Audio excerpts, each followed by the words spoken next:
All right, the final thing I want to discuss are lines. We can't graph theta equals some angle using this GeoGebra, but even just think about on this Cartesian coordinate plane, if I just said graph theta equals pi over 2, we're looking at a vertical line at pi over 2.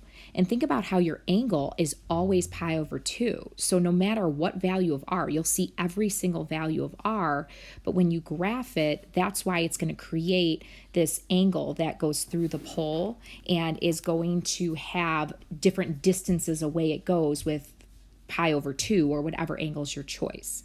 Now, what we can graph using this grapher is r equals a secant theta or r equals a cosecant theta. So keep in mind that if I wanted to do secant, I actually have to divide by the cosine. Guys, this is so cool. Get ready to check this out. When you graph, notice that I'm starting 3 units away, which would make sense. 3 divided by the cosecant theta. Remember, 3 secant theta. We're talking about cosine, which normally starts at the top or the bottom. So if you can imagine the cosine curve underneath, remember that whenever we hit the top of the cosine curve, that's going to be the minimum of that parabola. And remember, every time we hit the midline, that creates an asymptote in that cosine, or in that, for this case, secant graph. So what you're going to see is as you change this angle and we move the angle, notice how we are seeing that your graph is creating this vertical line.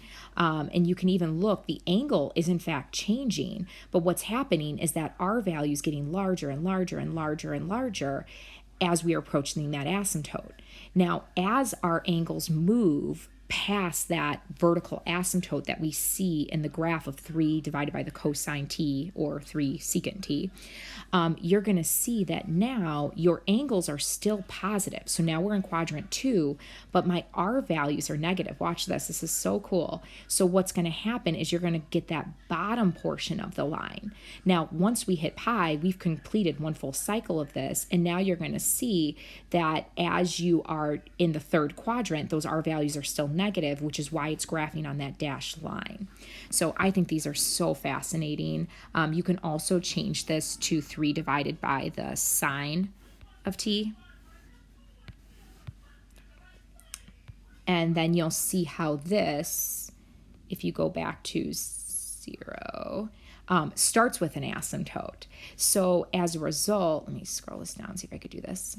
So as a result, as your angle gets larger and larger and larger, so see how the green line is representing your angle, you keep getting these values here that are getting, larger, or I'm sorry, they're getting smaller, smaller, smaller, smaller. So that's why we're getting closer and closer to that y-axis.